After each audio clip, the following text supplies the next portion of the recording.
This is the judgment of Supreme Court, the state of Uttar Pradesh versus Anirudh and others. The state of Uttar Pradesh versus Anirudh and others. The judgment delivered by the Honorable Justice Sanjay Karol and N. Koteshwar Singh. The judgment delivered on 9th January 2026. This judgment basically for granting of bail on POCSO cases. End of the judgment, beautiful guidelines given to the Government of India. Let us see. Considering the fact that repeated judicial notice has been taken of the misuse of these laws, let a copy of the judgment be circulated to the Secretary, Law, Government of India to consider initiation of steps as may be possible to curb this menace inter alia, the introduction of Romeo-Juliet clause exempting genuine adolescent relationships from the stronghold of this law, enacting a mechanism enabling the prosecution of those persons who, by the use of these laws, seeks to settle scores.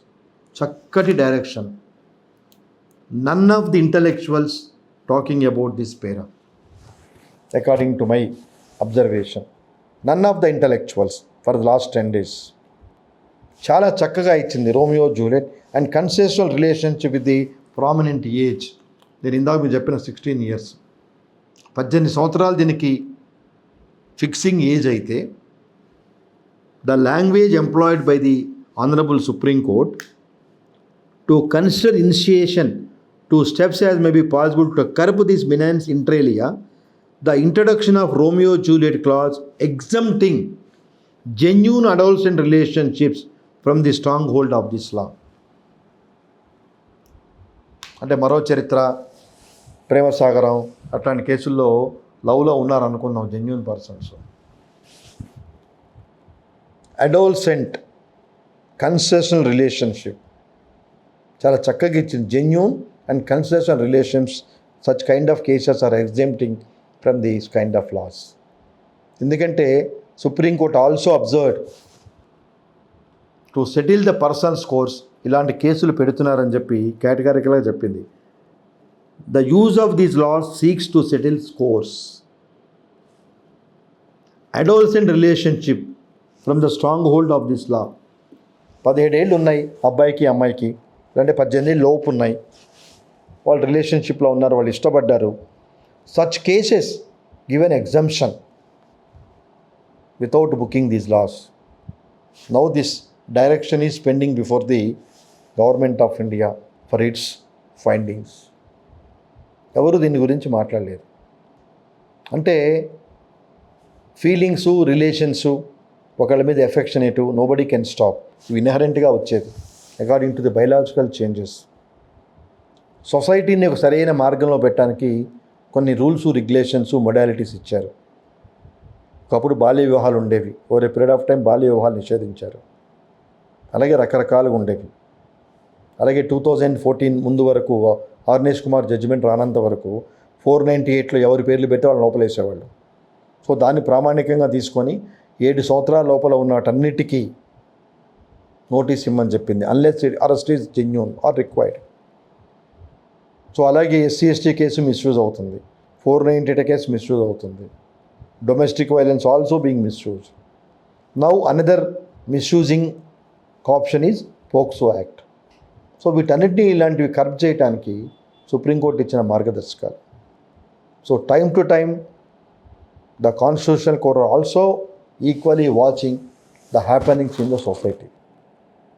కానీ ఒక్కటి I believe in system, verdicts తొందరగా రానంత వరకు, judicial delivery system చాలా స్పీడ్గా లేనంత వరకు ఇలాంటి కేసులు నడుస్తూనే ఉంటాయి. End result it is nothing but a speculation. No doubt taking the precedents into consideration there is every likelihood of conviction. However it depends on case to case basis.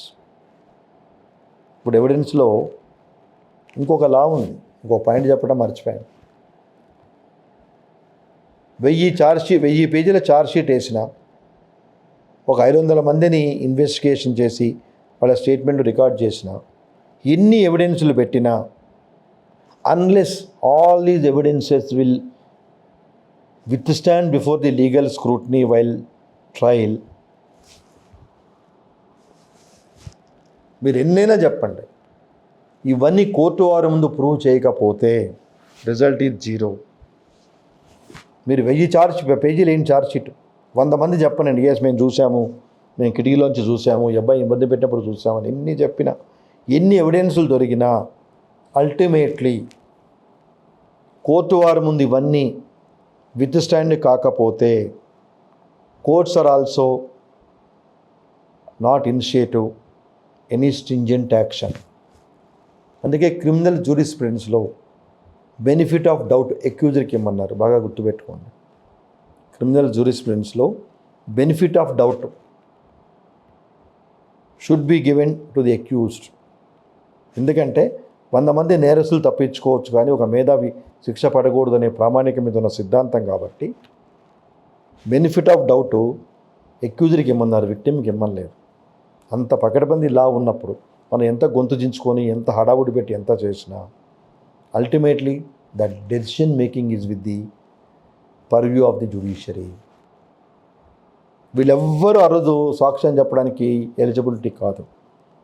గత 10 రోజుల నుంచి ఎవరెవరైతే రకరకాల వీడియోలు, రకరకాల డిబేట్లు కండక్ట్ చేస్తున్నారో, we all are not competent to give evidence.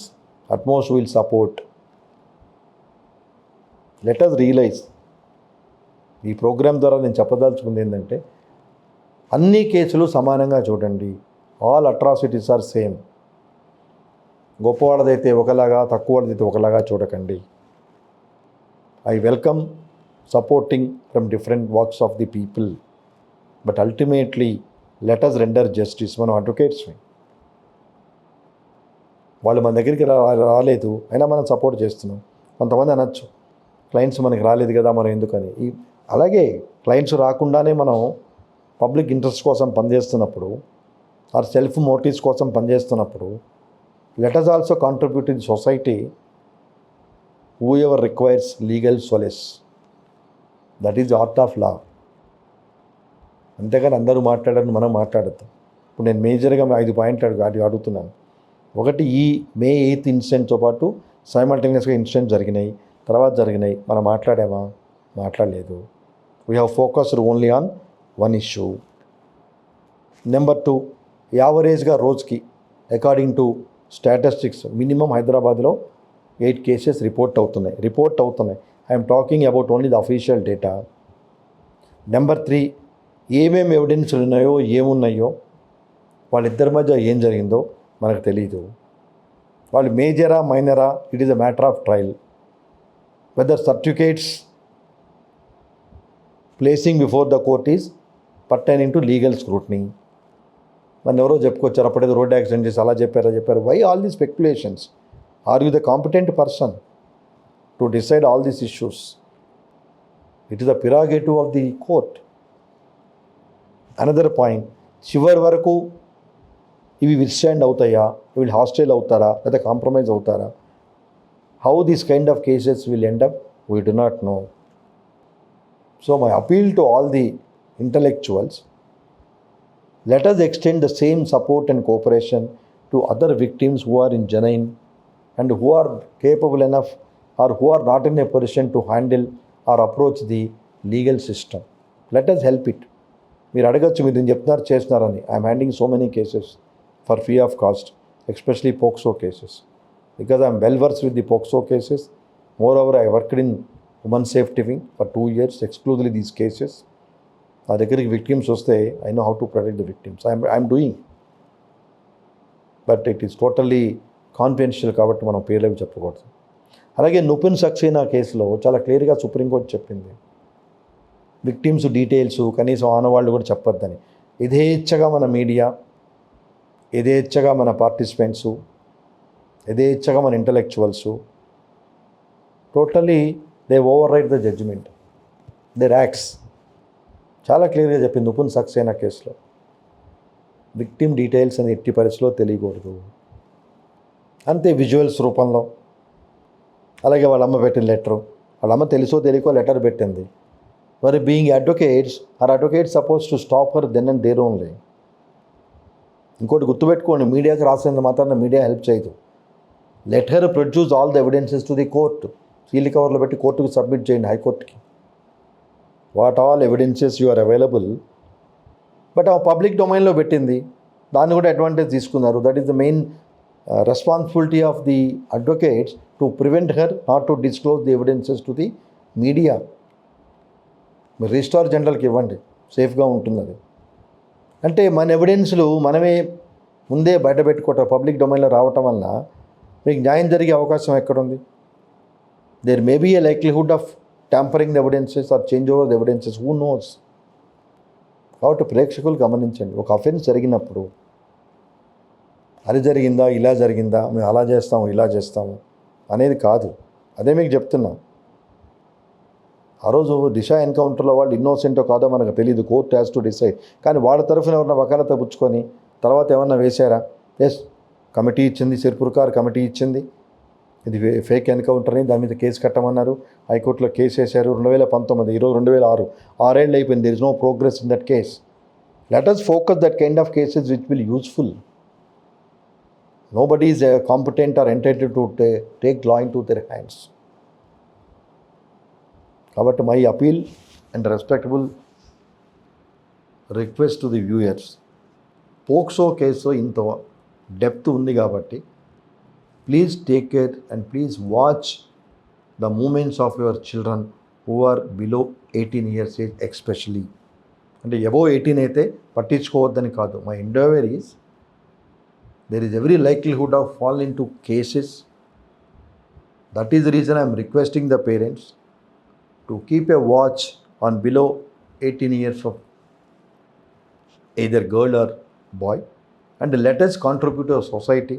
Let us treat all the victims are one and the same, and let us extend our support in the interest of the justice to safeguard the personal interest. Namaste.